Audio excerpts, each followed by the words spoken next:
મિત્રો આજે વાત કરવી છે ભાવનગર જિલ્લાના તણસા ગામના બાબર સમાજની, વાળા સમાજની અને સમાજની વારે આવેલી ભગવતીમાં ખોડિયારના પરચાની. બને છે એવું કે ગામના પાદરમાં વાવ ખોદાવે છે પણ વાવમાં પાણી નથી થતું અને બાબર સમાજના એ ગામની માલિપા 3 થી 4 ખોરડા અને બધા ખોરડાના વડીલો ભેગા થઈને રોયશાળા જાય છે અને ભગવતીમાં ખોડિયારને રીઝવે છે કે નમો આદિ અનાદિ તું હી છો ભવાની તું હી જોગ માયા વિષય ત્રિશૂળ ધારી. હે ભગવતી, હે માં જોગ માયા, હે ખોડિયાર, કોઈ તારા સિવાય બીજો કોઈ આધાર નથી હો. અને માને રીઝાવી અને ગામના પાદરમાં લાવવામાં આવે છે અને માની કૃપાનો વરસાદ થાય છે અને વાવની માલિપા પાણી થાય છે.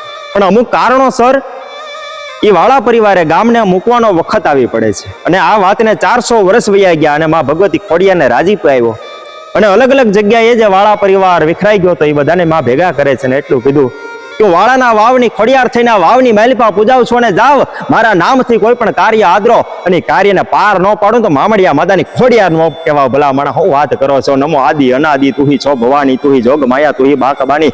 નમો ધરણી આકાશ વિભુ પસારે તું હી જોગ માયા વિષય ત્રિશૂળ ધારી. આવી ભગવતી કે જેના હજુ હોકારો દિયા, જેના હોમાઈ ગયેલા હાડ, આવી ભગવતી.